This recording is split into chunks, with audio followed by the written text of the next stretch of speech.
Assalamualaikum warahmatullahi wabarakatuh. Selamat siang dulur-dulur mahot semuanya. Channel YouTube kami Kang Rafiq TV kembali hadir di hadapan dulur-dulur mahot. Pada kesempatan kali ini, channel Kang Rafiq TV akan menyajikan program unggulan kami, kajian fikih ibadah.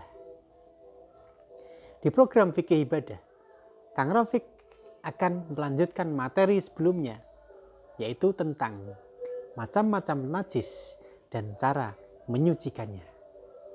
Kemarin Kang Rafiq telah mengkaji najis mukhaffafah dan najis mutawasitoh. Nah, hari ini Kang Rafiq akan mengkaji najis mughaladah. Apa itu najis mughaladah dan bagaimana cara menyucikannya? Yuk, mari kita kaji sama-sama. Najis mughaladah merupakan pembagian najis yang ketiga. Najis yang sangat berat. Artinya berat apa? Berat cara menyucikannya. Najis mughaladah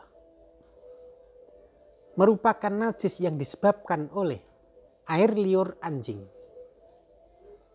Jadi ketika ada anjing kemudian menjilati bagian tubuh kita, menjilati benda, menjilati suatu barang, maka benda, barang ataupun tubuh kita yang dijilati oleh air liur anjing tadi, hukumnya najis mughaladah. Dulur-dulur mahat semuanya, najis mughaladah itu cara menyucikannya pun juga berbeda. Berbeda dari najis mukhaffafah dan juga najis mutawasitoh. Najis mughaladah ini banyak terjadi di perkotaan. Kenapa? Karena di perkotaan itu sering kita tahu pemandangan bahwa anjing digunakan sebagai penunggu rumah. Anjing digunakan sebagai penunggu perkebunan. Anjing digunakan sebagai pemburu. Nah, ketika ada orang yang menggunakan anjing, bahkan seorang dosen itu pernah menggunakan jasa anjing untuk mengawasi ujian para mahasiswa. Sehingga ujian yang ditunggui oleh seekor anjing tadi otomatis aman. Kenapa? Karena anjing mempunyai indera yang luar biasa. Nah, anjing tadi itu ketika menjilat buku, menjilat polpen si mahasiswa, maka hukum buku ataupun polpen si mahasiswa tadi hukumnya adalah terkena najis mughaladah.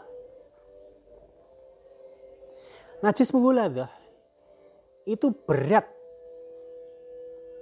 Alasannya ketika air liur anjing tadi terkena anggota tubuh kita, maka ada virus-virus tertentu yang ikut di anggota tubuh kita. Oleh karena itu tidak cukup hanya dibasuh, tidak cukup hanya diusap, akan tetapi cara menyucikannya dibasuh 7 kali, salah satunya dicampur dengan debu. Kenapa debu jadi pilihan? Karena debu bisa dan mampu untuk menghilangkan virus-virus yang ada di air liur anjing. Dulur-dulur mahot semuanya, air liur anjing ini tidak bisa dihilangkan dengan sabun. Air liur anjing ini, virus yang ada di dalamnya tidak bisa dibersihkan dengan pembersih yang lain kecuali hanya debu. Sehingga dari sini hukum syariat yang terkait dengan najis mughaladah itu sudah sesuai dengan penelitian ilmiah. Kenapa? Karena di dalam debu itu bisa melunturkan virus-virus yang ada di benda karena pengaruh air liur anjing tadi. Nah, dulur-dulur mahat semuanya. Air liur anjing ini tidak hanya dibasuh 7 kali, akan tetapi dicampur dengan debu salah satunya.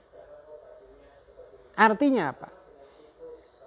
Artinya ketika ada barang yang kita sucikan dengan menyucikannya dengan proses najis mughaladah, maka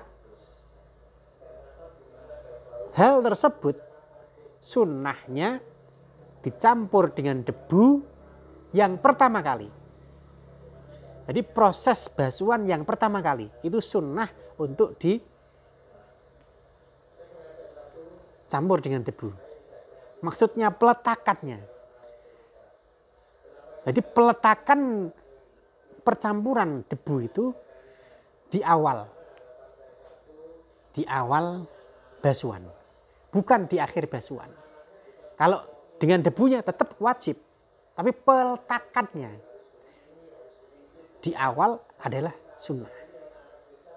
Nah, kemudian ada yang tanya dengan Kang Rafiq, Kang, bagaimana hukumnya selain dari air liurnya, misalkan bulunya, dan misalkan hal-hal yang lain yang tersentuh dari anggota tubuh dari anjing tadi. Nah, dulur-dulur mahat semuanya, ada sebuah keterangan di kitab Asy-Syarhul Kabir. Dijelaskan bahwa wulughul kalbi yusalu sab'an. Jilatan lidah, jilatan air liur dari anjing itu dibasuh 7 kali. Ihdahunna bitturab. Salah satunya harus menggunakan dengan debu. Dan hukum selain dari air liur tadi seperti keringat, seperti bulu, maka hukumnya sama dengan air liur.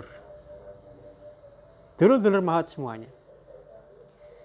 Hukum keringat anjing ketika tersentuh dengan kita, tersentuh dengan barang, tersentuh dengan benda yang suci, meskipun keringat, maka itu juga dihukumi najis mughaladah.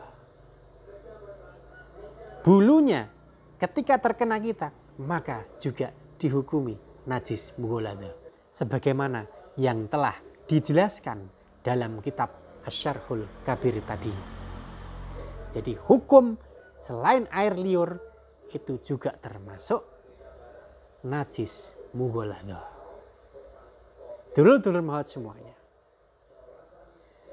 Ketika kita menggunakan jasa anjing, misalkan digunakan untuk berburu, maka ketika berburu tadi yang gigitannya anjing tadi mengenai sasaran hewan yang bisa dimakan, maka cukup dibasuh gigitannya.